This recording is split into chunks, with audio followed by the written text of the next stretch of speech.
I'm gonna put you on the spot, just briefly. You'll not be able to answer this All question. right, let's do it. What is the best gift you have ever given? Oh my God. I don't Take I a don't take a know. minute to think about it because I'm going to tell you mine. Okay. And this is one of those. You're this age if you're doing this, okay? Okay. For Christmas on a lark. I say that with pun intended. I got my wife one of those bird feeders with a camera on it.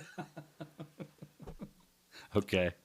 She has gotten more enjoyment out of that. We didn't put it up for months. Uh, We just put it up like a month ago. She has gotten more enjoyment out of this little dumbass bird feeder with a little wide angle camera and a solar panel that keeps it powered up most of the time yeah. than anything else I've ever given her. We actually have one of those. That was the big gift. My mom and dad got us one of those. Really, it was for Aaron because Aaron, that was just something that Aaron thought was really cool. And it's the same. It's the same with us. It's just we got the little. Does it have the little SD card that records? She And no, it's in her. It's sends it straight to her phone. It's well, I connected. know Yeah, it'll I'm do sure it that, but it does. still records everything. Like you can pull those videos out and share them and whatever. It's bananas, dude. Yeah, Her I her think it's pretty cool. her phone is constantly giving little updates. Yes. Yes.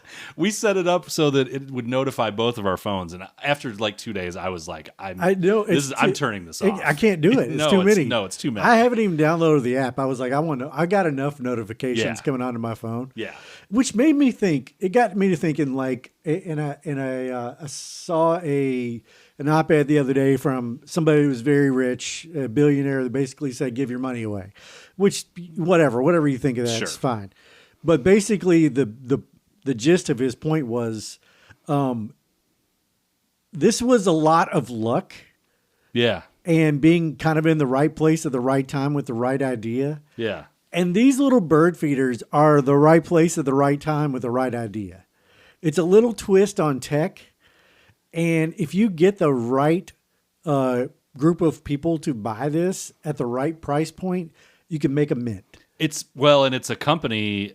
I looked up the company because when we were installing it, I was like, okay, this sounds like a very Chinese company. Yeah, it's probably So got your data. yeah, so exactly how much am I going to connect this thing Right. to anything? And of course, it's connected to our Wi-Fi, which means it's connected to our Google Home, which means China knows what kind of birds are at my house and when I leave the house and when I come home and all that stuff. So, but you're right. It's like the actual model of camera that's in this bird feeder, in our bird feeder. It's probably the same for you. They're security cameras that Yeah. are just mounted into a bird feeder. Yeah, that's exactly what it is. Yeah. Yeah, it's a good point. I, ca- I can't think of another gift that I've ever given that was a hit like that. I would say maybe I remember one time when when I was younger. This was like before Aaron and I were married. She wanted a dustbuster so bad. This is when we lived in an apartment. Of course. And I was like, and it was like the only legit thing that she would talk about. And it was coming to be Christmas time, and I was like, I called my dad, and I was like, man, is it? I don't think that she wants anything else besides this dustbuster, but I know it's like not cool to get a woman a vacuum cleaner Right? for No, a gift, I mean, right? you're not supposed to do that. And he was just like, well, if that's what she's talking about, then if that's what she gets, then it's her fault for not talking about more things, right? I, it wasn't a video bird feeder, and probably that dustbuster wasn't recording our conversations. But I wonder if China is actually mapping out my neighborhood via all of our cameras that we have connected to. if the they house. are, if they're mapping out, they know like they know what you ordered. They know you like your DoorDash orders, man. Come on, Yeah. China. Well, China, it's mostly cardinals and squirrels. Yeah. Okay. Have fun with that. We are just two middle-aged refugees from Generation X. Man, we grew up in a time that was a lot simpler than it is today. Could we gamble on sports back then? No, not really. We did, but not legally. But now? Now we can, and we can talk about it on a podcast, and we can talk about a lot of other things too. And we're going to. I'm Lanny. And I'm Andrew. And this is Bet Small, Lose Small. So the second weekend of the NCAA tournament, would you consider it the second best weekend in sports, or is that something else? Because it's not wall-to-wall basketball like the first weekend. Right. It depends on the quality of the games. There were some stinkers this weekend. Yeah. Because when you get down to this weekend, you've only got 8 games in the Sweet 16, right? You got 4 Thursday and 4 Friday, and so you don't have all those games. First weekend, you've got games that you can jump around and watch. Right, you can find the best game. You can, and the effect is you can basically always find something compelling to watch. This weekend, there were a couple that just stunk, and there were a few buzzer beaters, few close games, but for the most part, by Sunday afternoon, we were just watching Michigan absolutely curb stomp Tennessee. Yeah, it was bad. And it was just blowouts. And actually, Sunday, I said to Aaron at one point, and we're going to get to Duke. We're going to get to Duke and UConn in a minute. But at one point, we were watching that UConn game, and I said to Aaron, I was like, man, this afternoon of basketball has just been. I mean, this has been the wet sandwich of the NCAA tournament so far. These 2 games, because Duke was up 15. It looked like they were just going to stomp UConn. Duke was up 20, and there were a couple little things that happened at the end of the half, and UConn closed it to 15. Yeah. And you don't ever think that's all that important after watching how badly they played for the first half. Every point mattered in that. We'll talk about that in just a second. I do want to touch on UConn and Michigan State. That was a close game. Is it just me, or is UConn seriously battle tested at this point? They are, and I think that's one of the ways that I've been saying, and you and I both have. I think we've talked about this for the last 2 weeks. We've been talking about how UConn's just had kind of a weird year. Mm-hmm. They've not been the same kind of dominant force that you expect out of a Dan Hurley team, but now I think that battle-tested nature that they've developed, they might be able to just handle anything that gets thrown at them at this point, and they're going to have to, because, man, I pulled up the women's bracket. Hold on a second. You go ahead. You ever been in a situation where your own momentum kind of carried you, even though you may have had imposter syndrome or you didn't think you could do it? Like when you initially bought a bar. Yeah. You had no idea. Not a clue. Zero idea how to run a bar. But you did learn, and your own momentum made you eventually a good bar owner. Yeah. And you felt like you did well with it and made some money from it. Yeah. I think that's what's happened with this UConn team is they have kind of created their own momentum. Like Michigan State was a really good test. That is a good team, and it's always well coached. And I think they just went into halftime with enough guts to come back in that one. Michigan State made a run. Middle of the second half, it flipped, and it looked like maybe UConn had just kind of run out of gas. Maybe they were not going to be able to pull it off this time. And from that point on, Michigan State, UConn was kind of blowing out Michigan State in the first half. Michigan State made a run to tighten it up at halftime, and then they came out looking like they had a chance. Ultimately, I think it was the UConn's talent that won out over Michigan.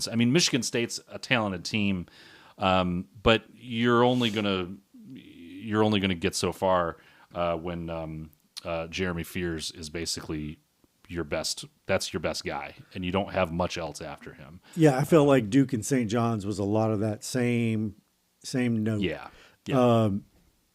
It was fun to watch Pitino coach against Duke, and they look a little overmatched physically. Physically, Duke is just a bruiser of a team with the Boozer brothers. Yeah. And they just jump into your chest, and if they get called for fouls, so be it. But more times than not, they're not getting called for the fouls.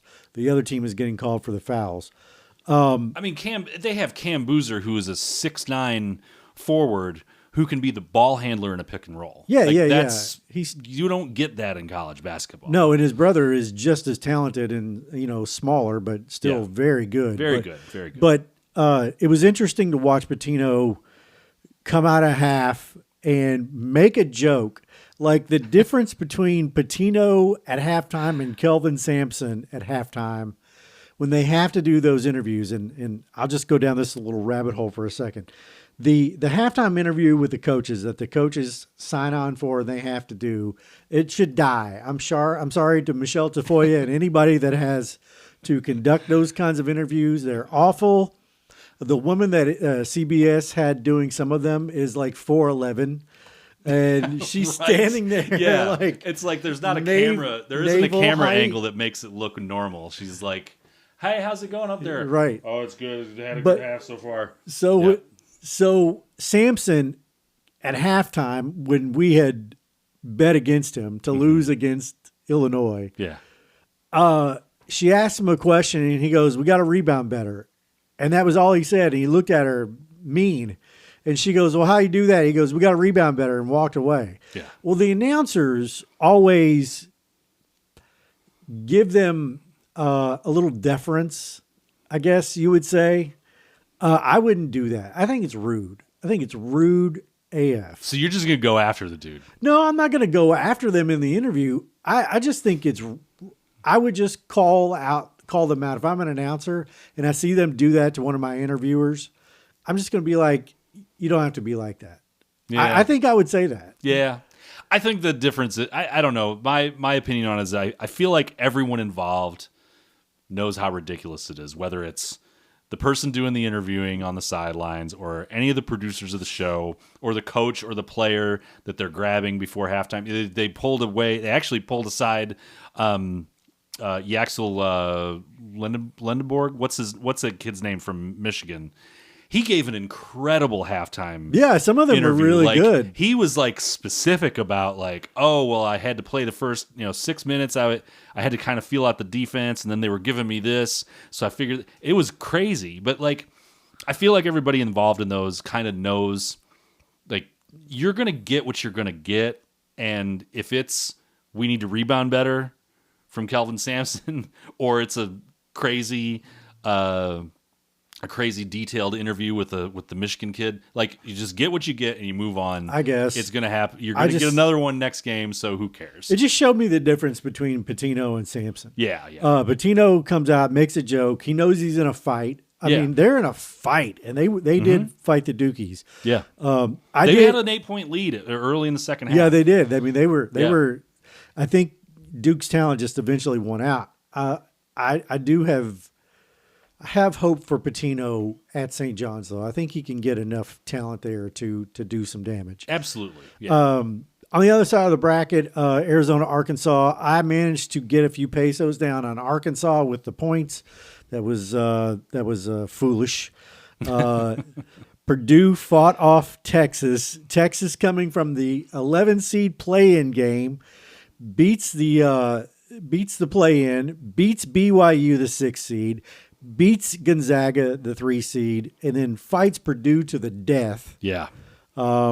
And so much so that Purdue showed up a 1-2 against Arizona and got the shit kicked out of them.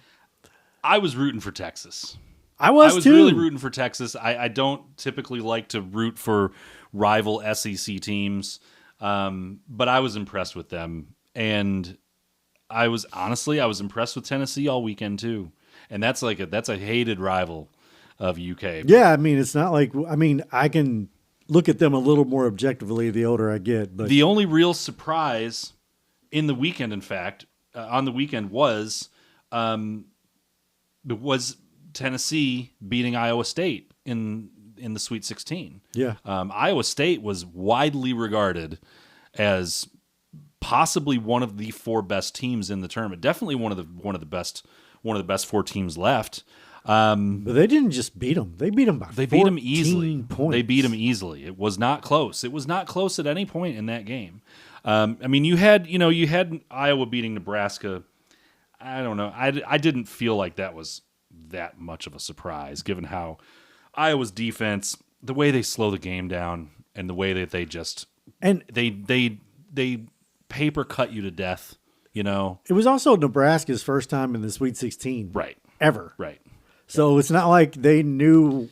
It's not like they had been there before. Not a grand tradition. Not a lot of experience on the roster. No. So hats off to Nebraska. Hats off to Iowa. Yeah. They didn't win, or they didn't get within single digits of Illinois. But we're going to make some picks in a second. But we need to talk about the Duke UConn game. Yeah, let's talk about this Elite Eight because there were. First of all, I think we can just kind of skip right over Illinois. They just kind of out talented Iowa. That wasn't much of a surprise. Michigan beat Tennessee by 33, and it wasn't actually that close. No, I mean Tennessee, I think, was spent after their game. Yeah. But Arizona beat Purdue relatively easily. That was a game that was like, Michigan and Tennessee, it was kind of like you could tell all game that the more talented team was just doing whatever it wanted to Tennessee. Arizona and Purdue was like a slow burn. It was like these guys are just going to wear out Purdue until all of a sudden you look up and it's a 15-point game and you're like, what actually happened here? Arizona's just that kind of team. Arizona, there's something about them. They don't shoot threes really, not because they can't shoot threes, but they get to the basket over and over and over and over. I don't know if you noticed that. I didn't watch a whole lot of that game. I did not realize they had not been this far in the tournament since Lute Olson 25 years ago. Yeah, it's been a long time. So, Yep. For a team like Arizona, you kind of think is like, would you say like a modern, like in that modern blue blood kind of, like they're in that group where you always kind of expect, like you're never surprised to see Arizona. I mean, Lute Olson put them on the map. Yeah. He was there a long time. They won the 97 championship. That was the second Pitino trip to the finals. They beat them. Who was the famous point guard? The Miles point guard, Simon. Was it Miles Simon? I think so. I think Okay. that's who we're talking about. But Okay. yeah, they were on the map for some years, but they had. I wouldn't call them a modern blue blood, but they were big for a long time, and then they didn't do anything for years. Yeah. Illinois over Iowa, by the way, just about the same thing. Iowa Just a better team. Yeah, and Illinois got Illinois. Let me look this up. I'm trying to find. Wagler. What's his name? Keaton Wagler. He has a step back. He has a turnaround step back three that is like devastating. That like he broke guys' ankles this weekend with this like. He jab steps into the lane, he dribbles in, then he spins around and takes a step back, and it just leaves dudes like on all fours in front of him, and he's drilling threes in their face. They just were more talented. And Iowa, this is where like Iowa's propensity to play that slow down game, try to sort of work you into fewer possessions. It just kind of gets you at some point. Yeah, at some point the athleticism really shows up. Yeah. I want to touch on the Houston Illinois game. Okay, what's wrong with Houston? They're runner up last year. Kelvin Sampson always is a great regular season coach. What happens to them in the tournament? Because we make a joke that we're always going to bet against Kelvin Sampson, but every year when you bet against Kelvin Sampson, eventually he loses. He's never won a title. But is it an upset though? I mean, they were in the national title game last year, right? Okay, somebody's got to lose. I mean,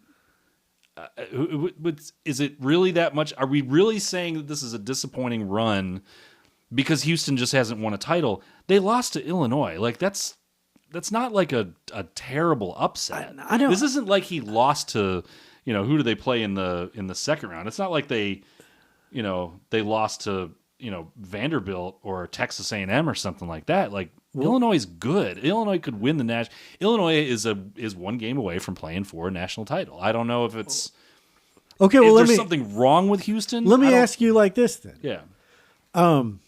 Are you disappointed that the Bills went to 4 straight Super Bowls and didn't win one?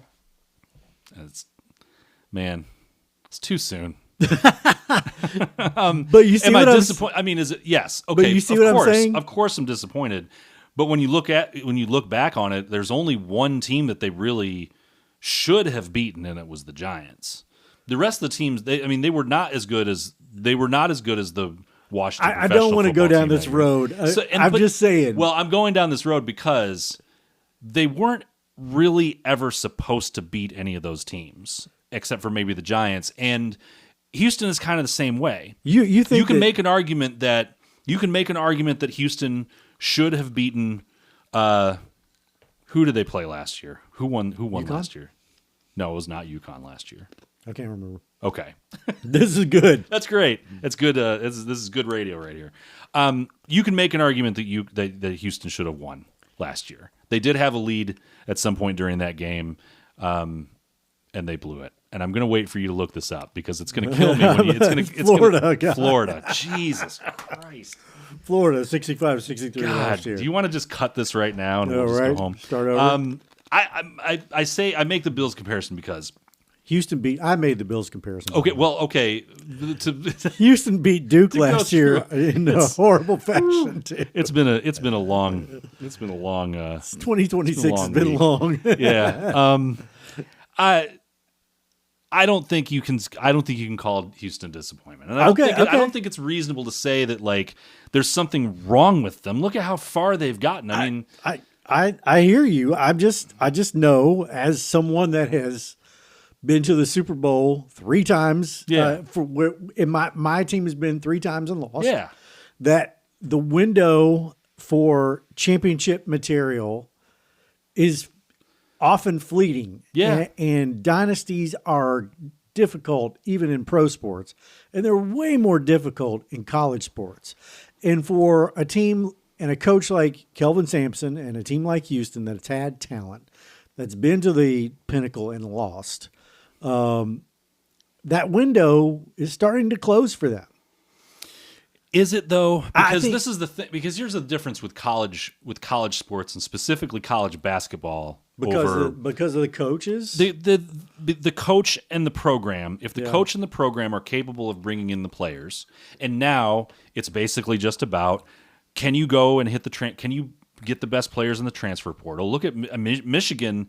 Not a single one of their starting 5 is a homegrown player. That's crazy. And 4 of them just came in this year. They're all upperclassmen. This is a team that has been built over the past 12 months.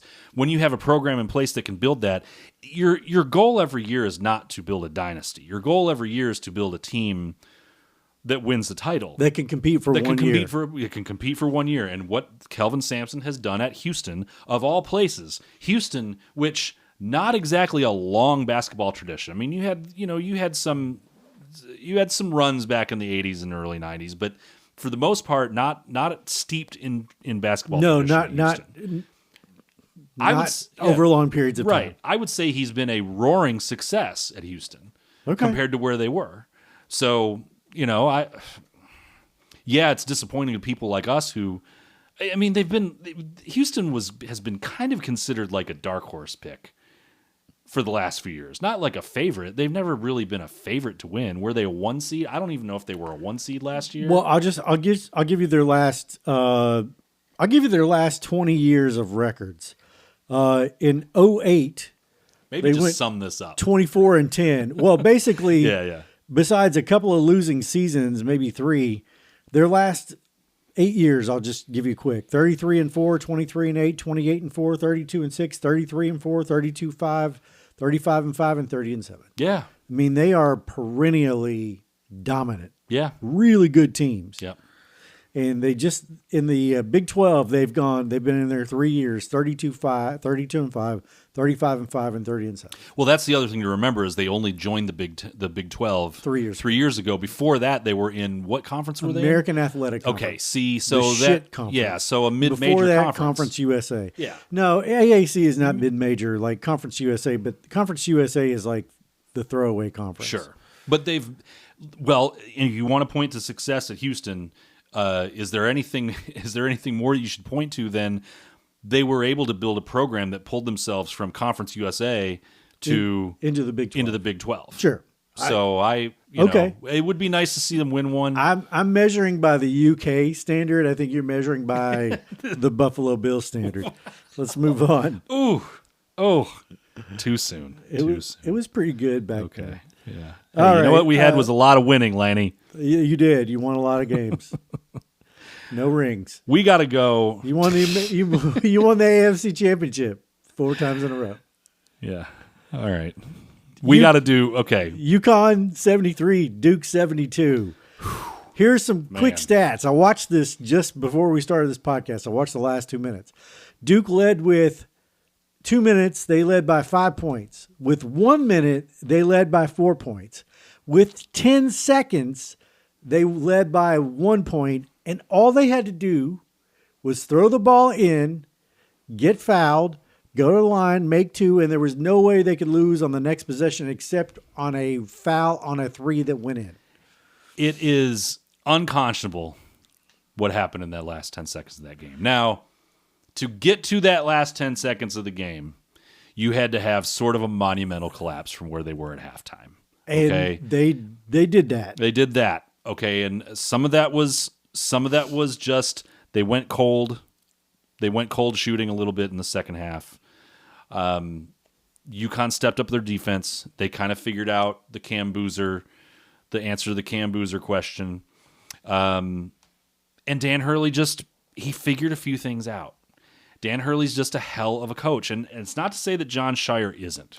John Shire made a mistake at the end of the game. Yes. But that does not mean that Duke is doomed or anything like that. I will tell you this, though. In the last 12 months, Duke has lost 4 games. Every single one of those games, they've had a lead of at least 13 points. Wow. Okay? That is so. Is that just a string of heartbreaker losses, or is that emblematic of a systemic issue? I don't know. I think John Shire is one of the at least 10 best coaches in college basketball today. I think what might happen is if you solve Duke's first and second problems, after that maybe sometimes it's difficult for John Shire to come up with a third thing to throw at you, another wrinkle at the end of the game. That's the only thing I can figure. And then also to have a brain fart like that. Look, you're inbounding the ball with 10 seconds. 10.0 seconds, right there, 10 seconds. You don't have to advance the ball past half court. You can just you can make one pass, one clean pass, and then sit on the ball and force UConn to foul you. After, by the way, UConn did just as much to throw away that game too. They missed a free throw that would have kept it within one possession, so that when they end up getting that steal with 10 seconds left, they're down 2. Okay, if they foul, they're risking putting Duke on the line to go up by 4, and then the game's over anyway, right? So UConn made actually kind of a good decision in not fouling immediately. But the counter that coach should have known, that Shire should have known right then is, if they foul, they put us on the line, and they're just going to have to keep trying to extend this game, and all we have to do is sit on it.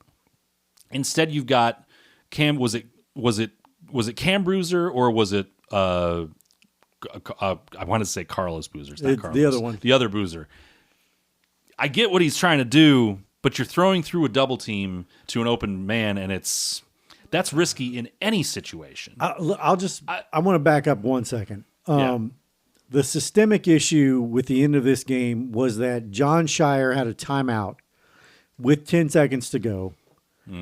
Yeah. Could have taken the timeout just to slow down the flow of the game, just to unfrantic his players, just to say, okay, this is what we're going to do. We're going to throw it in. There's 10 seconds, and we're going to hold the ball. I think that was the mistake, the biggest mistake that he made. You think so? I think because to me, at some point the players play. You know what I'm saying? Yeah. The players are out there playing, but the coach decides when to stop the game, settle the players down, and say, this is what we need to do. Coach has got to be clear with his players. You got 10 seconds. Don't even worry about getting it past half court. Just wait for them to follow you. That's got to be the most clearest. That's got to be the clearest message that you send to your guys when they're going out to inbound. But he didn't take the time to do that. He just let them inbound the ball, and the thing played out, and then boom, the ball goes through the net, and there's 0.4 seconds Yeah, left. but you have time before the second foul shot because UConn was just on the line shooting 2. Okay, so you have the time, and like you said, you have the timeout, so there's nothing wrong with taking a minute there. Although there are some people that will say it's a good philosophy to just let the chaos rule the moment and let the players play. I don't ever think that's the right thing to do with 10 seconds. I think it depends, but in this case, yeah, having an extra timeout. When you see your guy getting double teamed and he's looking like he wants to throw a dangerous pass through a double team, I think it's time to take a timeout there. But At it's the too very late. least. It's too late with 10 seconds. I mean, to try and get a referee's attention in that amount of time, you got to run out on the floor. Yeah, there's guess. a play going on. It's just that is a challenge. The time to take the timeout was when the ball went through the net. Well, okay. Sorry. Yeah. Before you inbound the pass. Yeah. Before you inbound the ball. Yeah. Yeah. It was weird, man. It was. I just saw a stat. I had the game pulled up on YouTube. UConn was 4 of 22 from 3 before they hit that last 3. That's incredible. And they were 1 for 1 from 34 feet and beyond. Well, the kid that hit the shot. What is his name? I got it here. Braylon Mullins. He was 0 for 4 from 3 in that game. So, look. Sometimes shit just happens, man. He was so bad in that game that you could see when he throws the ball at Caravan, he's expecting Caravan to figure something out. He didn't want anything to do with that shot. And then it comes back to him. Well, his guy plays 10 feet off him because he's got in that split second, you're thinking, this guy's not shooting. It's chaos. He's certainly not going to hit a 3 from the fucking logo. When you make a steal like that, it's kind of chaos to get back. Yeah, it's like, yeah. We have been watching the Christian Laettner shot. You weren't even in Kentucky when the Christian Laettner game happened. So you got to that lore later. I was still a Syracuse fan at that point. So we have been watching that shot for years, and then we watched. It's not Bryce Harper, but Bryce Drew. Is that the guy that? Yeah, I think so. Valparaiso, that shot. Yeah. So we watched that one for years, but it never really replaced the Laettner shot. No. Does this shot replace the Laettner shot? Oh, I don't know. That there was so much. That Laettner shot seems so much more. I don't want to say important. There was a lot more that went on in that play. I mean, it was first of all, it was a true buzzer beater. This UConn's was not a buzzer beater. Like he hit the shot 0.4 of a second left. Practically a buzzer beater. I get it, but you still have you can't have fans rushing the court. You can't have teams coming out and going nuts. It's still you got 0.4 of a second. So that takes a little bit off of it. There was so much more that had to happen correctly for the Laettner shot, I think, because you're inbounding the ball, you're down, whereas this was a series of mistakes, I feel like. The Laettner shot was more of a well drawn up play that was executed perfectly. This was like a bunch of chaos, and then some kid heaves a bucket from the logo. Well, the end of the UK Duke game, this is, I think it's 92. By the end of that game, someone, and I've heard this story told, and I'm going to get it wrong, but I'm going to get it wrong anyway. Someone had either written a note or said something to Kaywood Ledford, who was still UK's play-by-play guy at the time, best college game ever or the greatest college basketball game ever or something like that. So that was the kind of hoopla surrounding that insane game. And then Christian Laettner had the perfect game, even though he probably should have been kicked out for stomping Aminu Timberlake. Well, they officiated those games a little bit different. But they didn't throw him out, and that was, the topic of conversation. It's hard to believe that game is 40? No, it's 30 years. 34 years ago. Yeah. If 92 is, I think you're right. I think it's pushing 92. 40 years ago. So I don't remember. I remember watching the game. I don't remember exactly how the flow of that game was because I think that has a lot to do with that game was just a flurry of shot making. Okay, it was just an incredible basketball game. And I think that has a lot to do with whether the Laettner shot is greater. You want to talk about greater versus best. I think it's greater because the game was more interesting. It was more back and forth. This was like, for 3/4 of the game, it looked like it was over. It was just not. It wasn't interesting to watch. It was a massive comeback, but they were down for a reason. Yeah, I would not be surprised if a lot of people just turned that game off. Yeah, with 12 minutes left in the game. So it was a fun one. But I don't think you're replacing the Laettner shot with that. I agree with that. But I did manage to. I had some bonus pesos. With about 5 minutes to go in my account that I use for sports betting, and the bonus pesos went down at plus 600 on the UConn Huskies. You told me about this. I was so mad at you. And I said, I was like, why didn't you hook a brother up here? Come on. Well, the screenshot, when did I send you the screenshot? After the game? I don't know. Or it was at a time that made me angry. I didn't know. This is breaking news. Andrew was mad at me for bragging. Not mad. I was more mad at myself. Actually, I was more mad at myself for backing Iowa State because they screwed me. They screwed me on Friday, and I was just like, fuck it, I'm out. The Florida reverberations lasted well into the tournament after they had lost because I had I had basically like a survivors pool, a parlay not to make the NCAA tournament. Yeah, and it was like 18 or 20 teams, and I won one of those. I hit one. But the one that cost me was the Florida because Florida basically had to come out of that bracket. I was betting against everybody else essentially. Yeah. And Florida was the one that cost me there. They cost me dozens of pesos in parlays that they were stacked in. Yeah. So look, I had the one bracket that I had. I know you didn't do brackets. We talked about that last week. I'm so sorry. I I know you're disappointed. It's fine. It just means you're a communist. Might be true. Who have you been talking to? Right. No, I had one bracket left that was worth anything, and it had Duke as the title. Yeah. As the title winner. So, and then last night we were going. I think we were watching a preview of the pod. We were reviewing the podcast, Aaron and I, as we do after we record to find little things here and there. And she was like, "Wait a minute! I thought we were all going to compare brackets." I was like, "Well, Lanny didn't do one, and mine sucked.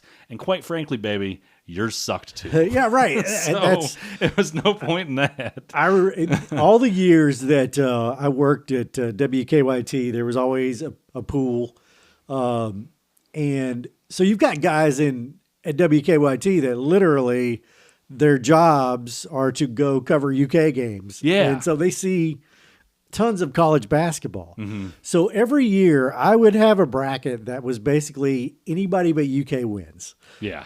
Because everybody in the building would pick UK to win all those years. And so I did well in just not picking UK. Yeah.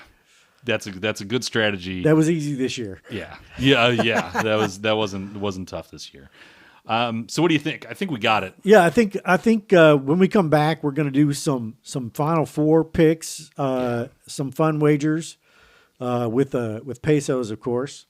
And then in the last segment, we're going to talk about a lot of different things. Our favorite lottery winner from Kentucky is back in the pokey.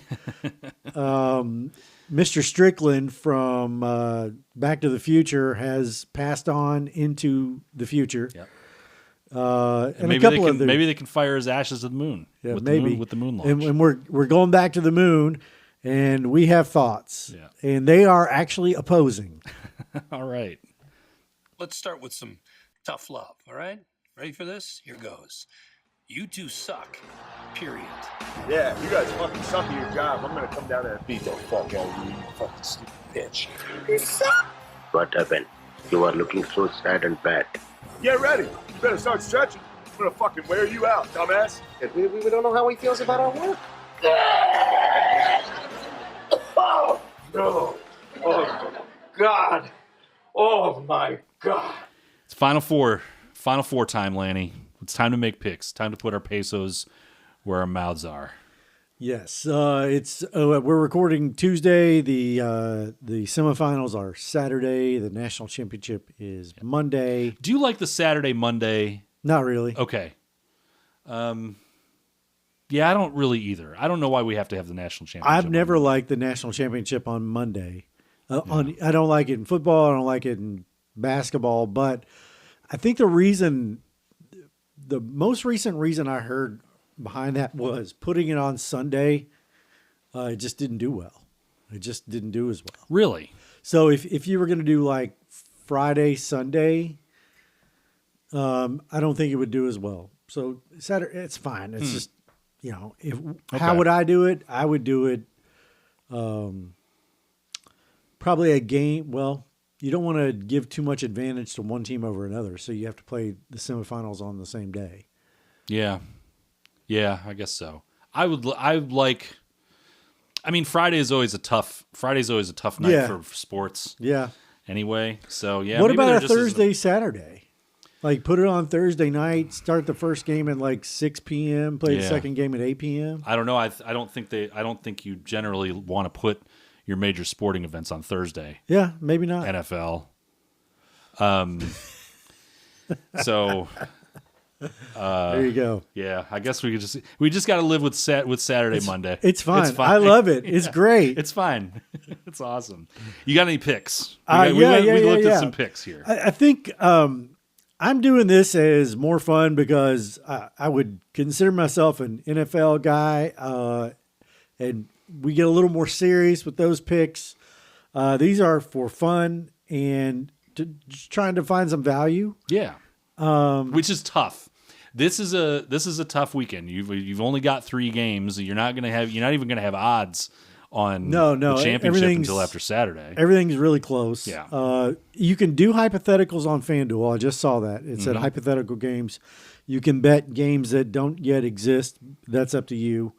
Put your pesos on what you like. Let's be careful out there. Don't gamble if you can't afford to gamble. Yeah, let's be careful out there. I'm serious with this. Let's not start picking hypotheticals. That sounds like a dumb idea. You pick a national title, pick a national champion. Your wife might say the juju you're messing with the juju on that. Yeah. You're not. Yeah, you don't want to count your chickens before your bridges is hatched. Okay, so the serious underdogs in this tournament are Connecticut and Illinois. Yes. Because I think the consensus best teams left are Michigan, Arizona. So if you put a shekel or a peso or two on Illinois, let's say at plus 450, to be the national title, to win the national championship, that's 4.5 to 1. You're not going to get that odds. You're not going to get anywhere close to those odds on like after Saturday night, right? You're not. Yeah. So if you do that and you do that same wager on UConn at plus 650, that is basically way better odds than placing a bet on either one of the other two teams. We need to track that. We need to take a look at that. Saturday night, let's remember to I'm going to make a note of I want to check those odds to see if they change, because right now you said it's plus 400 and plus 650, or plus 450 and plus 600. Plus 650 for UConn, plus 450 for Illinois. But if you put 5 pesos on UConn, you get a payout of 37.5 pesos. If you put 5 pesos on Illinois, you get a payout of 27.5 pesos. Okay. If you put one on Michigan, it's going to be basically 1-to-1. It's you know, they're like what were their odds? I just looked. It's going to change depending on who's playing too. Sure. Like I have to imagine Illinois is favored over UConn. So I have to imagine if UConn wins against either, once they match up against either Michigan or Arizona, they're probably going to face longer odds. I would think longer odds than plus 650. Yeah. At that point, maybe, or maybe shorter odds. No, I don't really know. I mean, if they win, I'm gonna look that up. I want to check that. We'll talk about that next week because I want to check that and see if those championship odds change for Illinois and UConn. so who do you go on with one of your picks? Let's Okay. hear one. Like we said, sometimes it's a little challenging finding value. So I'm going to go with just the. Let's see. We're going to go just in the Connecticut Illinois game. I'm going Connecticut plus 2.5, and the over of 139.5. That gets me to plus 216. I like that. I like that over because 139.5. That's 70 to 69. It's 70 to 69. Yeah. That's well, really it's low. 71-70 to get Okay, to get over. right. Yeah. It feels like those two teams are going to go over. Yeah, doesn't mean, it? I feel yes. I mean 74-65, something like that. 73-68. Like you're going to have something. It feels like 139 is not a tough number to beat with those two teams. No, I mean they're down there for a reason, but I think that's too low. Yeah. I have Michigan with the spread minus 1.5 and over 157.5. And that's plus 226. Because I think that could be a little bit of a track meet. So you're going over. Yeah, that I'm going number. over 157.5, which seems high. So you're saying that game's going to get to the high 70s. I'm saying it's going to be like 80, Or it could be like 82-80. Or it could be like 90-60. Well, like if somebody just gets blown out. I don't That think, can happen too. I don't see a think blowout. we see a blowout in that one. I just see more of a if Arizona can play at their pace, I think Michigan is skilled enough to keep up with them. Yeah. I agree with that. What is the over under in that? The over under is 157.5. 157. That is a high number, man. It is a high number. It is. It is a lot. Arizona is, I believe from what I've watched, the more athletic team. Michigan isn't necessarily athletic once you get past their top one or two guys, but they're bigger. And they're more experienced. They've got a lot more upperclassmen. As we mentioned earlier, they built that team basically out of all portal transfers. If they can spend a lot of time on the free throw line, the points climb either way. Yep. Here's one that I like. Now, I already took Connecticut plus the 2.5 and the over 139.5. I'm also going to take Illinois money line and Arizona money line. Now, the reason I'm doing that is I think Illinois Connecticut could be pretty close. Mm-hmm. So plus 2.5. I don't mind hedging a little bit. I don't mind having sort of contradicting bets on those two because I do still think Illinois can win a 1 or 2 point game. But Illinois and Arizona, Arizona is actually a plus 104 technically underdog to Michigan. So putting Illinois and Arizona together is plus 258. Okay. And I picked early in the tournament. I thought Arizona was going to be the champion. Maybe we talked about it last week before the Sweet 16, but I think Arizona still, for my money, I think they're the team to beat here. You got another one? Yeah, I have. Do you want the prop bet or you want the other side of the bracket? I've got UConn plus 2.5 over 139.5. Okay. That's Saturday at 6:09 p.m. Okay. I like that. So what's that get you? Plus 216. Okay. Look, getting 2-1, Yeah. 2.5 to 1 on these, 3 to 1. You know, that's where you kind of have to go with some of these, unless now we got some prop bets. Yeah, let's hear your prop bet. I'll save the big one. I'll save the big one for the end. All right. This is a prop bet that's on FanDuel. Okay. And they call it the Raining Buckets Special.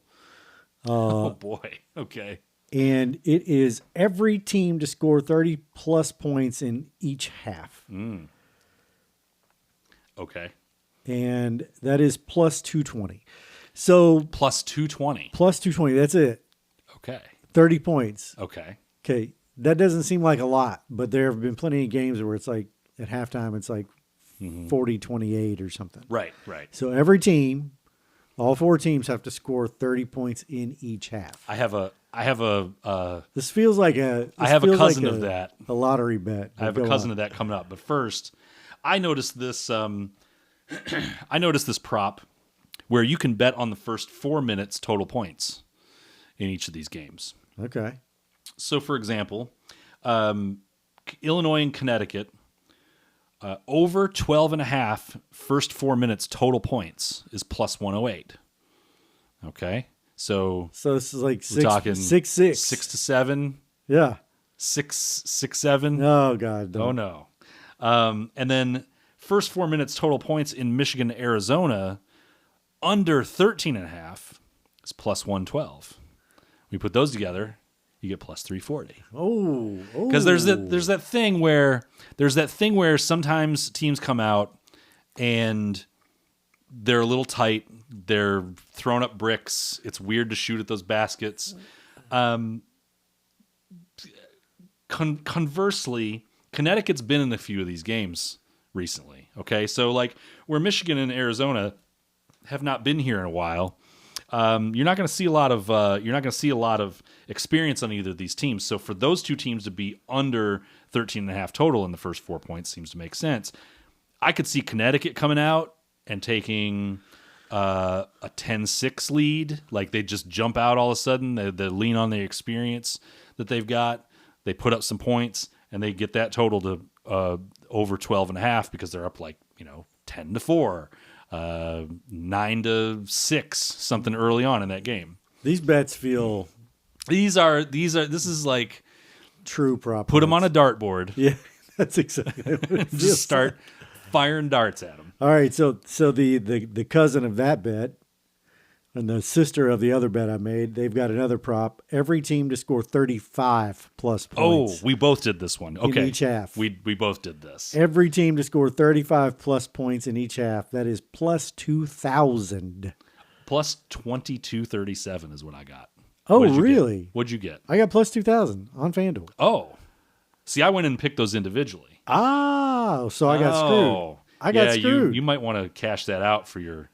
You can probably still cash that out and get your pesos back, and then go in. If you pick them individually in the props section, it gets you to plus 2237. Because in we have just discovered a little wrinkle, FanDuel. Well, you remember how they tried to screw me on the.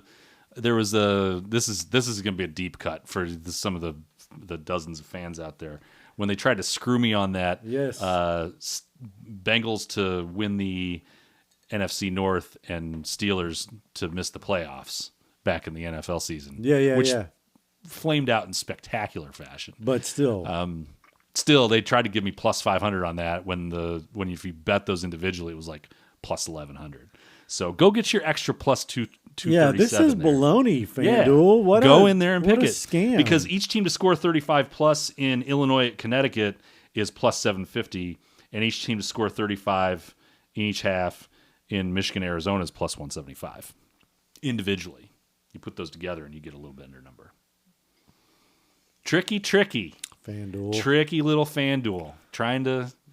This is like going from 3 to 2 odds on blackjack to 5 to 6. Yeah, right. This is not good. 3 to 2 to 6 to 5 is a big jump, by the way, in percentage. Who do you think's going to win the national title ultimately? I picked Arizona at some point. I think if I didn't pick them at the beginning of the tournament, I at least was backing them prior to the Sweet 16. I'm going to stick with them. I think they're more athletic.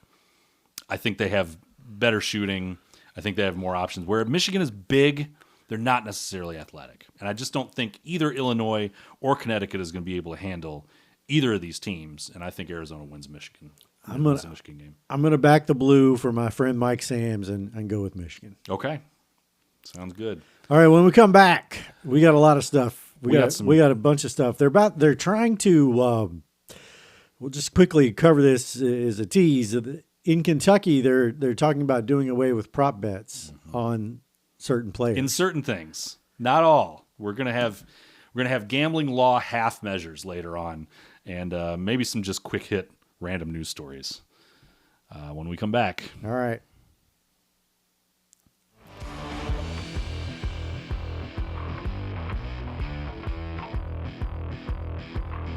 Kentucky's favorite lotto winner misdemeanor fan, Misdemeanor collector. James Farthing, is back in the news this week, according to multiple news outlets and the Lexington police. He has been arrested again. This time, He was arraigned today, wasn't he? yeah, Okay. he won the $167 million Powerball along with his mom and sister or something last year, and they took. I guess they took the lump sum payout. Yeah. So this is Mr. Farthing in a nutshell. He allegedly, according to police, breaks in to this home.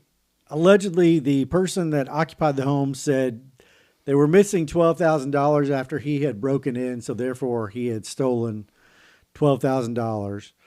The police track him down later in the Red Mile Racino in a black Porsche. We should let the non-Kentucky people know Red Mile is the It's a harness racing. it's the dirt track. it's the filthy stepchild to Keeneland, which is the classy horse race track. Yeah, this is this is harness racing, which is with the side of historical gaming. it's it's a little more bleak at Red Mile than it is at Keeneland. I've never. Have you been there? I have. I've been there a few times. Not to gamble. You've been there for work, right? Yeah. I've been there. Well, I've been there for other different events that they've had there. It's not in the same class as Keeneland or Churchill Downs. Let's put Okay. it that way. Okay. Well, anyway, James Farthing. Go look him up. He is on surveillance cameras in the side door of this woman's home. This is according to The Guardian. So it's made it to The Guardian there, folks. Yeah. The woman heard a loud noise and sounds consistent with a door being broken into. It later comes up missing $12,000.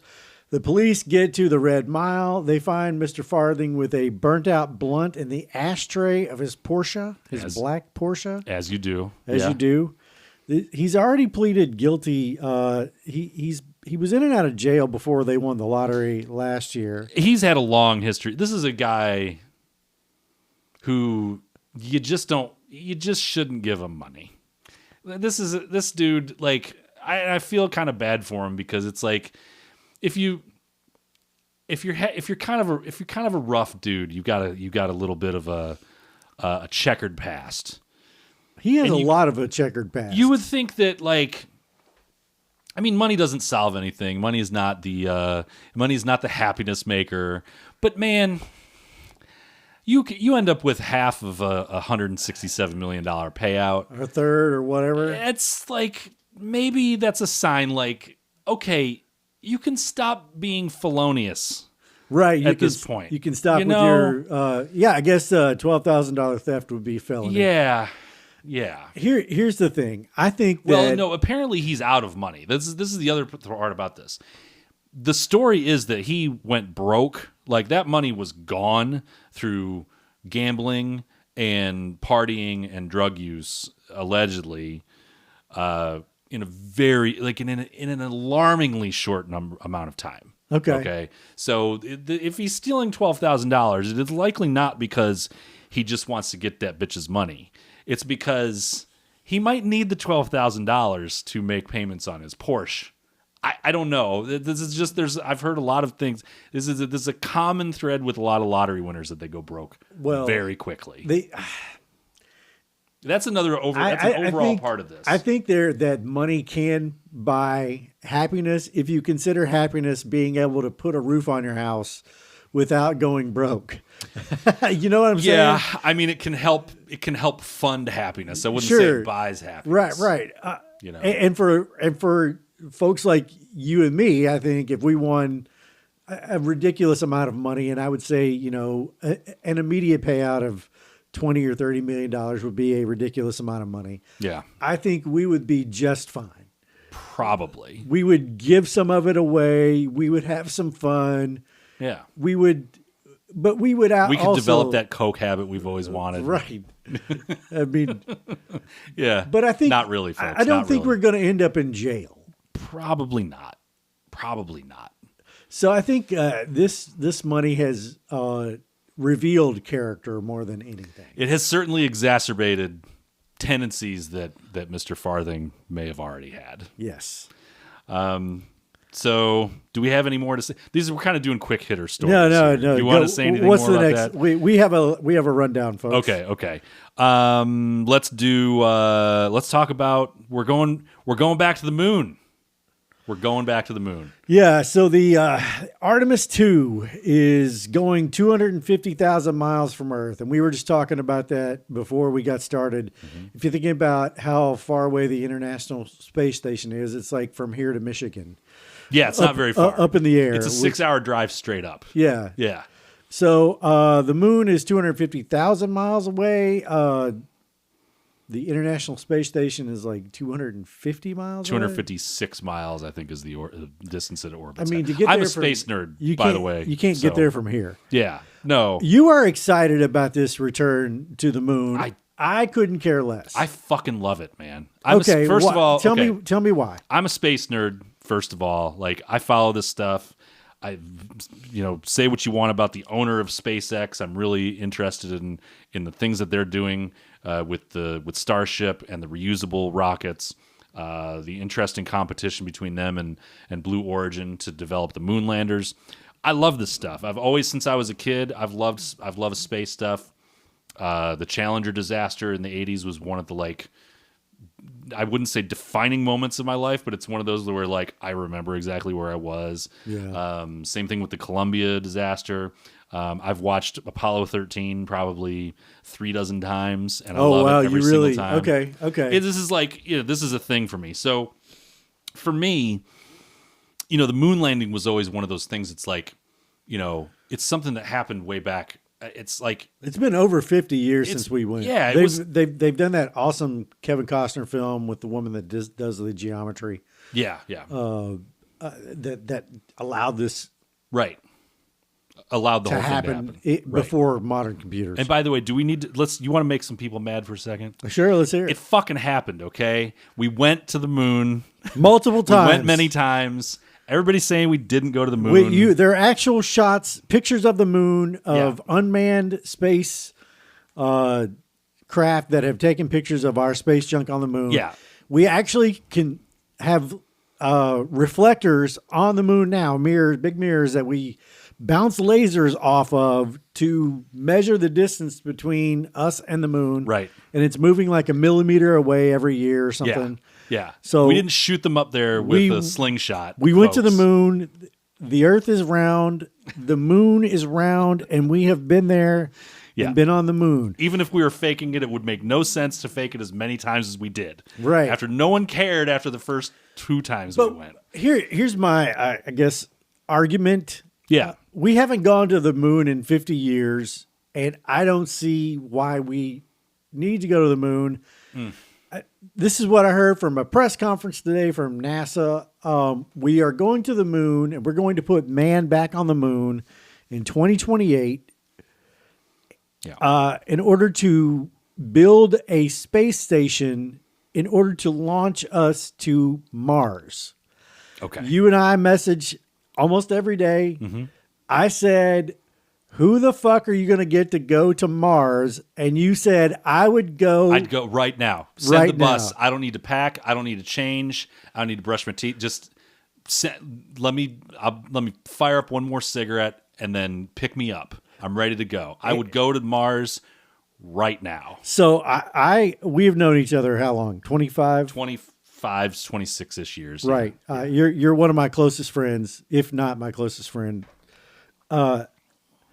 I did not know this about you. Really? No. Okay. I did not know this about that you would pick up and go to Mars. Just leave your life on Earth. I don't know how long it takes to get to Mars. We're explorers, man. It would take, well, depending on how you line it up, it would take anywhere between 6 and 10 months to get to Mars. That's it. 6 to 10 months. 6 to 10, yes. And a lot of that depends on the launch window that you pick. I mean, I think the closest trip you're looking at I think you're looking at 6 months. I'd have to go back. Now that I'm on the spot, I don't remember. I used to know all this stuff. But by heart. it's not like years. It's not years. No, you're It's not. a year. No. It's In a year or less, you get to Mars. You can go to Mars. You can spend 6 months there or a year, and then when your launch window to come back reopens, you can be back round trip. It's like 2 years. Okay, so you would sign up for that. 2 years. 1,000 times out of 1,000, I would sign up to do that. See, Especially to be like, there are 12 people in the history of mankind that have walked on the moon. Okay, to be one of the first people on another planet, not just the moon, another planet. That's like, you're a Jeopardy question at that point. Like that is so far beyond. Like, I feel like we're explorers. We should be exploring. We should do things like send people to the moon so we can learn more about where we came from, where parts of our solar system. Just there's so many things that we can learn by doing these things. It's just so interesting to me, and it would be phenomenal. Just wake up one morning, look out, and go, I'm on another planet, man. okay, so I feel like as human beings still in the carbon era, and I'm laughing, but it's not funny. Like we're in the carbon era. We're burning fossil fuels to fuel this lifestyle we have that allows electrons to fly across wires in order to make electricity happen and make this podcast happen. Yeah. I feel like we have no business trying to explore space with the limited technology and brain power that we have. However, I think you're brave, and I don't know how big the check would have to be, but it would have to start in the 8 figures in order for me to even consider a trip to Mars. I mean, to me, it's not even about the money. It's about just to be able to say that you did it. I mean, What would you call the title of your book? I fucking went to Mars. I mean, look, I'm significantly skeptical that we're ever going to actually get there. But I would do this. You could offer me the same thing for the moon, and I would go. Just send the bus. I'm ready. I'll go to the moon. We're gonna put a base on the moon. In 2028. Presumably for exploration, although there is a large quantity of all kinds of different materials there that we could use. I think we talked about helium-3. Yeah, we did a deep dive on helium today and how important it is. It's important for something that we use for fusion energy, which let me check my notes here. Does not exist. We can't do. So it exists in theory, and they've done fusion for like nanoseconds of time, right? Where they made more energy than what they put into it. So you're not happy. You're not interested in spending the money to do this, or you think that because to me it's one of those like, well, we don't have the money to do this, so we shouldn't do this. It's like, well, no, we can do multiple things all at the same time. I'm not one of those guys. I mean, if we wanted to get into what we're spending money on as a country right now, as opposed to what we're not spending money on, that's a totally different podcast. Okay. So it's not that. It's not that. It's just we haven't done it in the last 50 years because I just didn't feel like it was necessary. Like we did it because you got to remember the 60s were Cold War era. Sure. And it was a race to the moon. It was a race into space. It was about, we were saying it was about one thing when really it was about dominating. Beating the Soviets. Yes. Yeah. And maybe space lasers and all those kinds of things. Well, here's the thing to keep in mind, though. We're kind of in another one of those races because China is actively developing their own lunar landing program. Yeah. And they are expected to try to send people and establish a base on the moon. Now, I know that we've got some kind of international agreement or something that nobody can claim the moon or whatever. Like, I'm sure at some point Elon Musk will try to purchase part of the moon. But the point, I think the fact here is that besides the fact that it's a point of national pride, I mean, no, should we be going to the moon in the first place was extraordinarily dangerous the way that we were doing it. The fact that we haven't been back there is not because we can't. It's because it is extraordinarily dangerous. It is really, really dangerous to do. Even we were doing this with these spaceships that were powered by things that wouldn't operate your iPhone today. Okay, so that's the reason why we haven't gone back. But my thing is, even though we do have sort of this international recognition that nobody's supposed to claim the moon, do you really trust China to not fuck around and be like, what are they going to do to the moon? Are they going to put a rocket on there and like try to take it out of orbit? I don't know. Do you know what their plans are? I don't know what their plans are. The distrust in the distrust in other people on this planet is massive. Hey, look, I mean, I think mostly it's the science part. Okay, we have a lot more things that we can learn about the moon, about our planet from studying the moon. On that part, I would agree. Yeah, but we brought back stuff from the moon.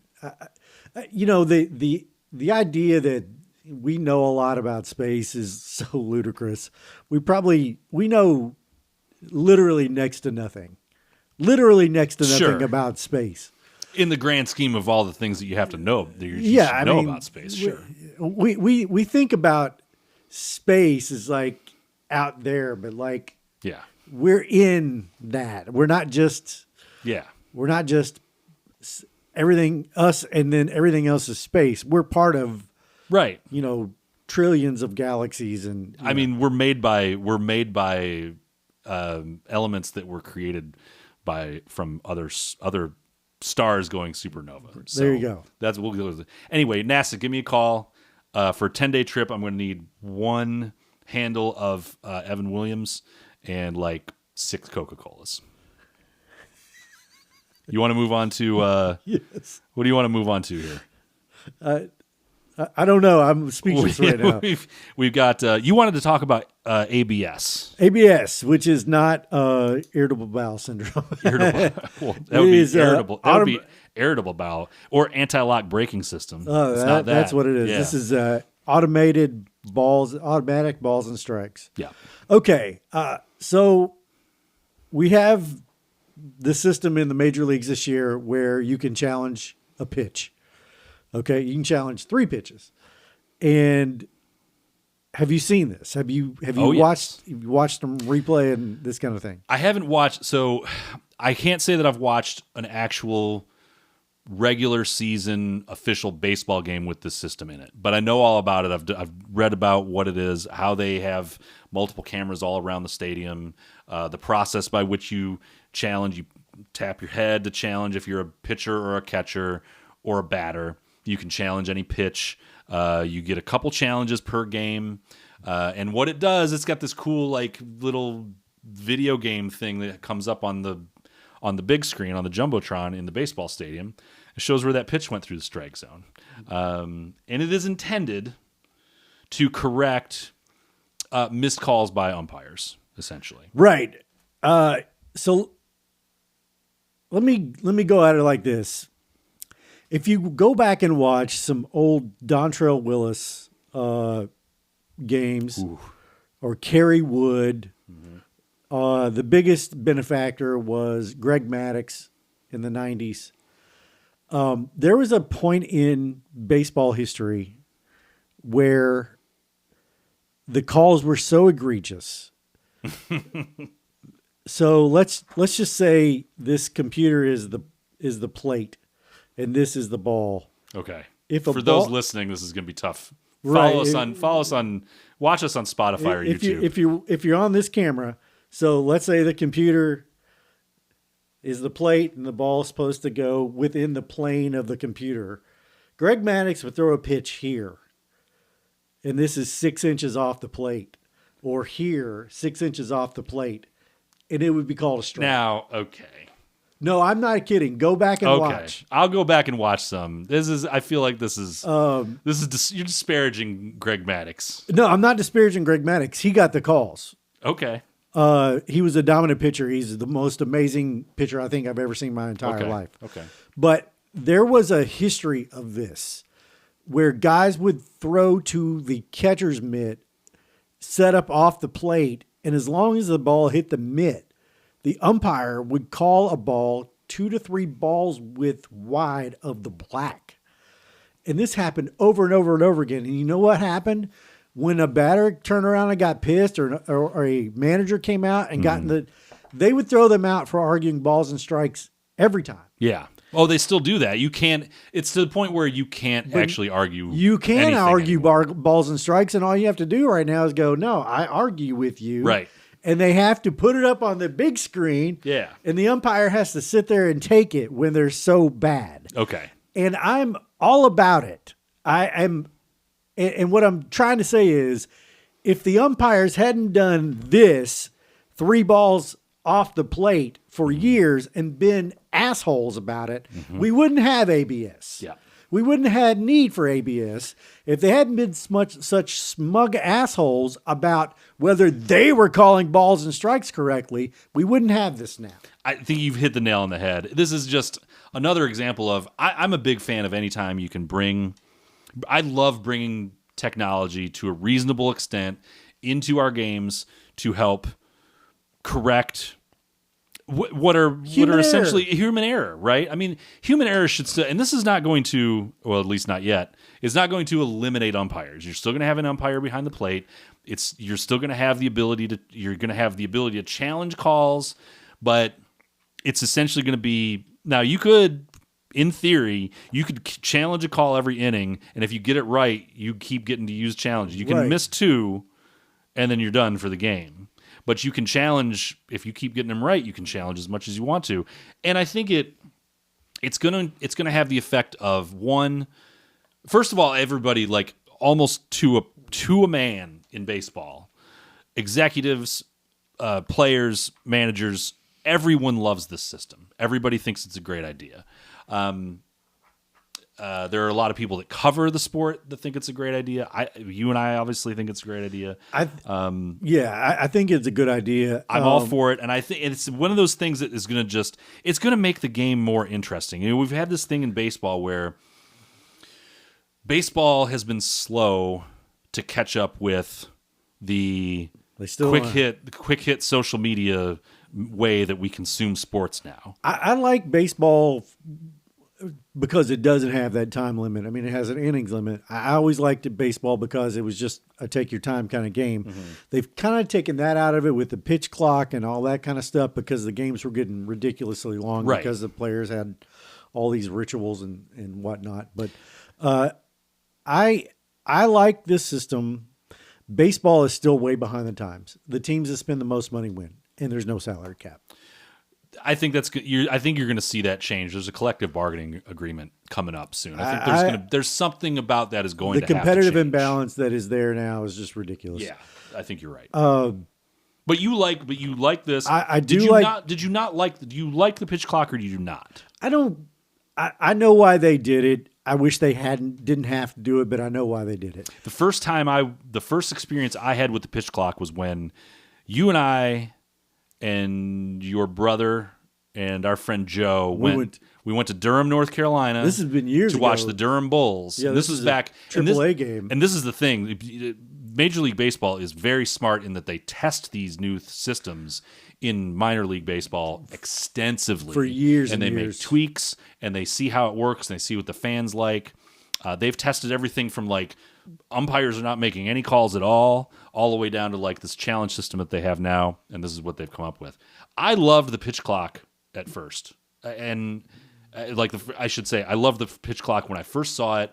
It was a thing that I was like, this is going to speed up games. This is going to make games more tolerable for people who are like don't want to just sit there and watch batters adjust their 5 armbands. Well, see, that's not on the pitcher. That was on the batter. they also made a rule where the battery couldn't step out of the box. Right. Like after every single pitch. Right. That was more the issue than pitch clock. The pitchers weren't just screwing around; they were writing on the batters. Yeah. Well, they were stepping off the mound and faking, throwing out faking pickoff pitches and all that. It needed to be done. I think it needed to be done, and I'm for anything that baseball can do to make the game a little more appealing to the younger generations. I agree with that. I just wish that ABS wasn't needed because the umpires were getting it wrong so much. Excuse me. And then being ridiculous about it when someone argued. I'll give you an example. Mm-hmm. I'm coaching 12U softball, and those guys make like $20 a game. The parents are horrific. The softball, it's rec league, so there's wild variation between player skill. And I am coaching first, and the umpire over there, his name is Juan, and Juan and I talk. I'm standing on first base and coaching that base, and we talk. And I have umpired softball a long time ago not a long time.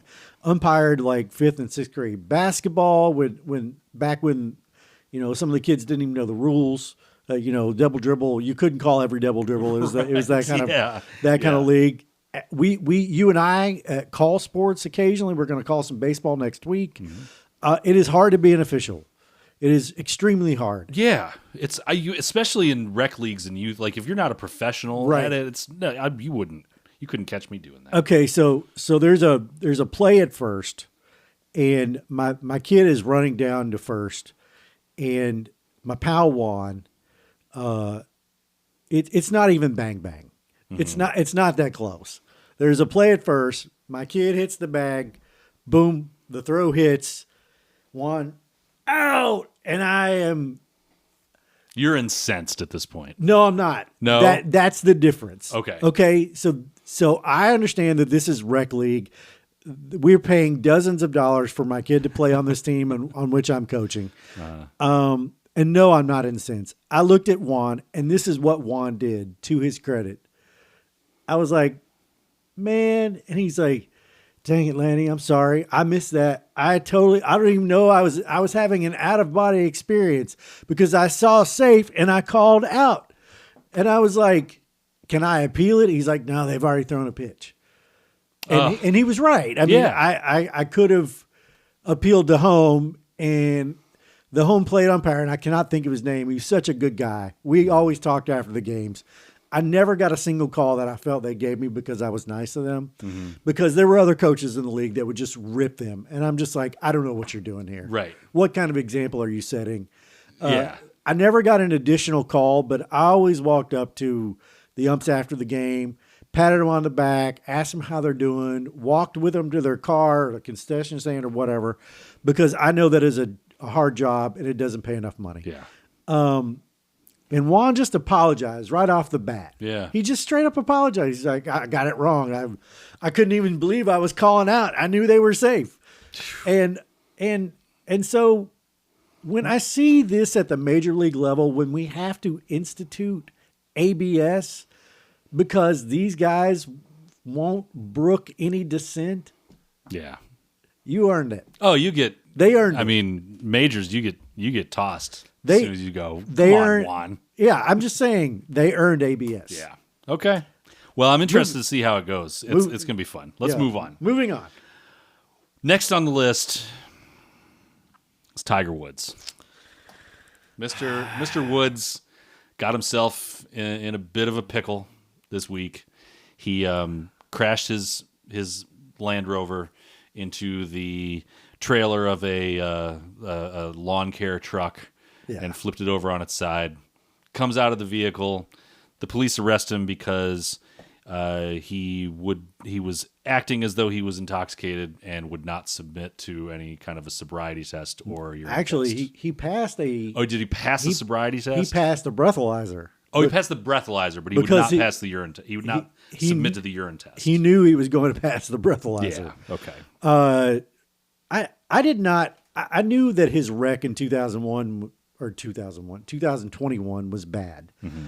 I looked at the photo of that, what was left of that truck today. This is the one where he flipped This he was going 80 miles plus an hour in miles an LA. hour down LA. That road in LA that's like notoriously bad for, like, you cannot speed down that road. And he flipped and rolled his vehicle and Down a jacked hill, it all up. jacked his leg all Yeah. up. You said to me that they basically this should or could have been an amputation. Yeah, most people, they're going to say, you have below your knee is a bag of wet glass and we have to cut it off. And instead it's Tiger Woods. So they're like, well, we're going to have to reconstruct this. Okay, so many years ago, I was suffering from back trouble. You probably remember this. I was having Oh, yeah. a lot of low back trouble because I was a television news photographer and I was carrying 50 pounds with me wherever I went. And You almost had to quit golf yourself from that. And back It's no joke, man. You don't want back problems when you're playing golf. No,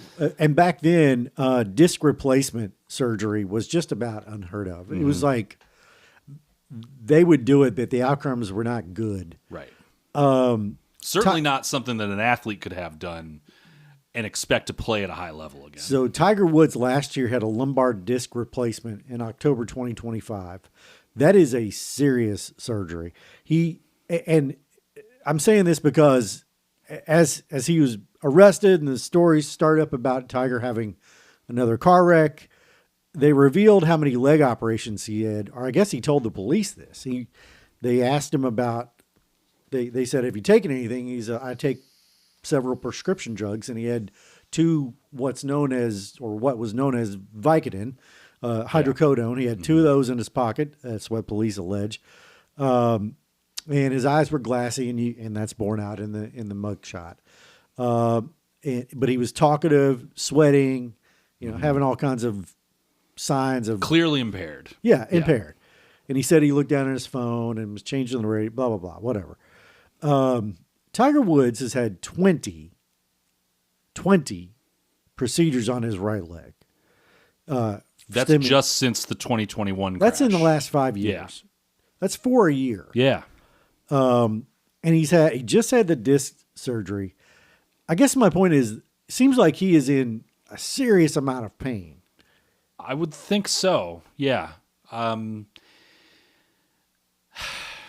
That said, You can't be doing this. you can't be doing this, and I would have, if I'm somebody close to Tiger Woods, I'm sitting him down and I'm having a conversation. I'm saying, look, buddy, do you need some help? Because something's not going 100% here. I agree with that. I would also say, Tiger, you have more money than God. Hire a driver. Right. Maybe stop driving for a little while. Hire a driver. Yeah. You're going to hurt somebody or you're going to hurt yourself. Right. Because the next story is going to be you running into a tree and you're dead. Right. Or you are speeding down a street in LA or Miami and you're going to, run over a 14-year-old. I don't, if you're not old enough to remember Tiger Woods in his prime, where he was just absolutely wrecking the PGA Tour in the best way possible, where he was every year or two, there was just some moment that you could not believe that a golfer could pull off. He's winning the U.S. Open by 13 shots. He's on his way to, smashing Jack Nicklaus's record for, for majors. And then all of a sudden he is completely derailed by his own personal demons with women. I know because Tiger is close to my age, I kind of root for him as an older guy, knowing how many mistakes he made as a younger guy. Yeah, and he's one of those athletes, like even if you don't root for, and I'm kind of the same way. I feel bad for him. I know that there was a period of time when he was struggling with the death of his father, for one. Mm-hmm. He kind of got disillusioned with golf for a period of time after that.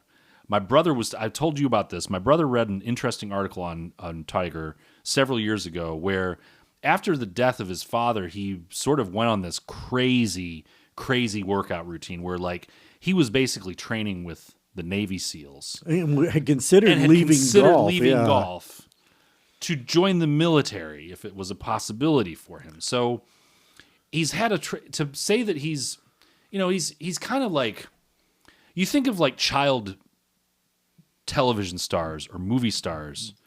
It's kind of the same thing with Tiger. Tiger was like, He was on television he was on when he was TV when he was 3. Yeah, putting 3 or 4 on years. putting on. He- I wasn't even the Letterman show. It was it Johnny Carson? No, somebody, but Somebody. Or it was one early of those on. kinds Yeah. of shows. Yeah, So I mean, this guy was in the spotlight as early as he can remember, and I have to think that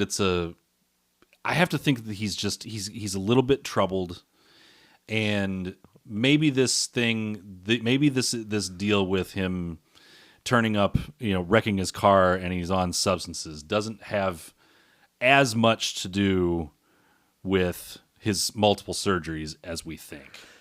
I think Maybe that's- there's something else behind that, I think that's possible. I mean, as somebody that has not that long ago had hydrocodone prescribed to me for a neck surgery, and I don't have in any way, shape, or form an addictive personality. I can pick it up and put it down. I've never had an Right. issue with anything, literally anything, Same. except caffeine. Right. Yeah.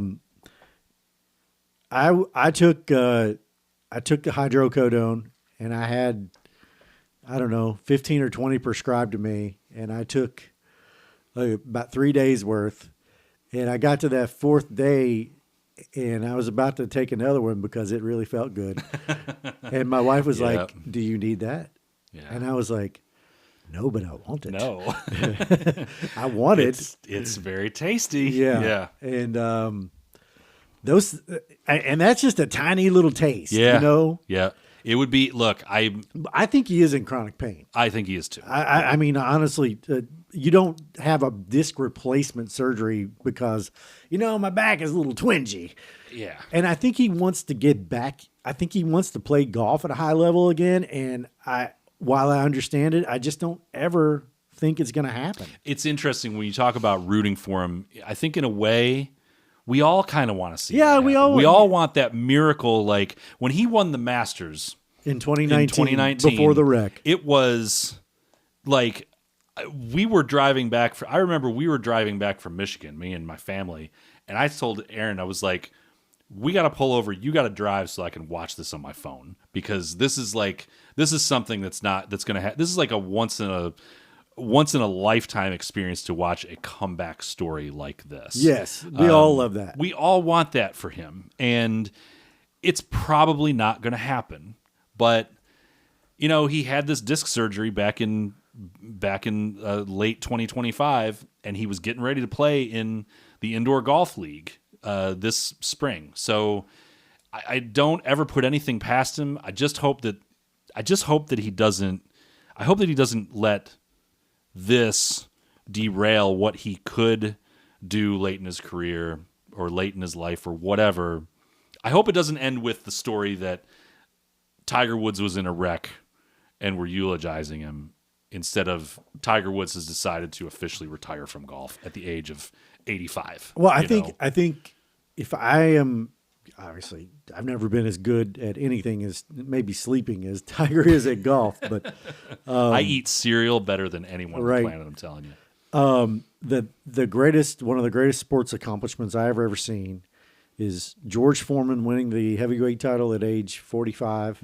Tom Watson nearly winning the Open Championship at age 59, and Tiger Woods winning the Masters on one leg at age 44. Yeah.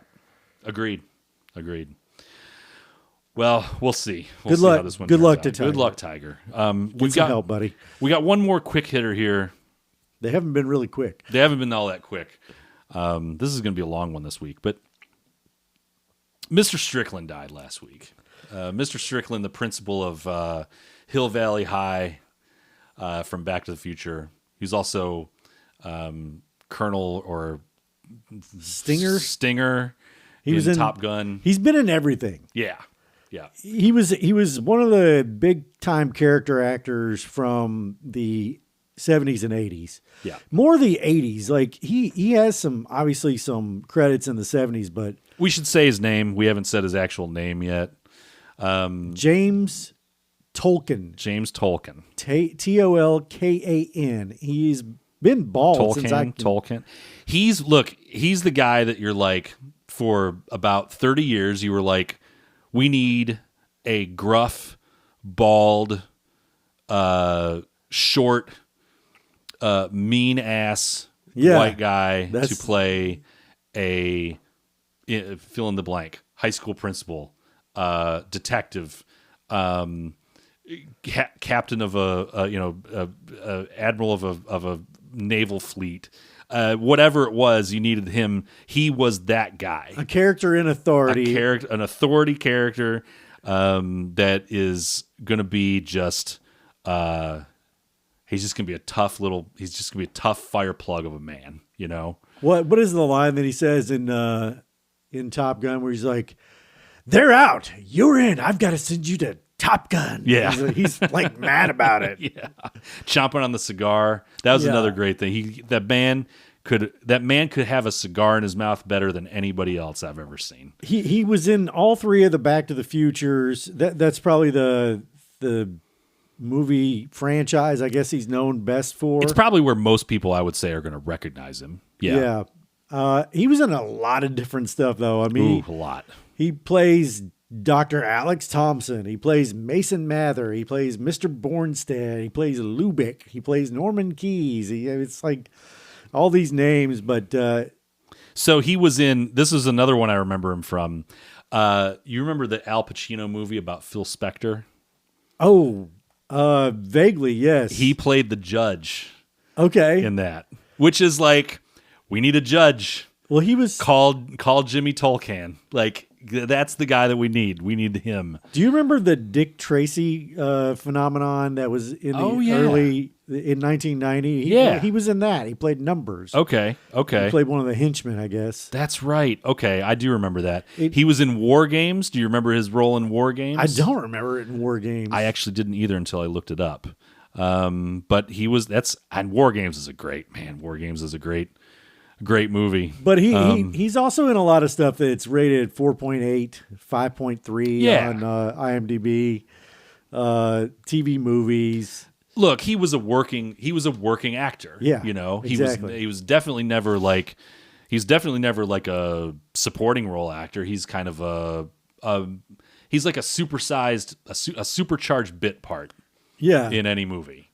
He was in Blood Fist 4, Die Trying. Okay. In 1992. Sweet. He was Agent Sterling in that. But that's the kind of guy he was. He was in the first he was in Remington Steele. Yeah. That's a throwback. He was in Masters of the Universe. You remember the first He-Man movie in 87? Gosh, yes, of course. That was terrible. But he was in it, and I don't remember exactly the role that he played. But it never was like it wasn't like you didn't like the guy. It wasn't like he was a villain, like you liked to just dislike him.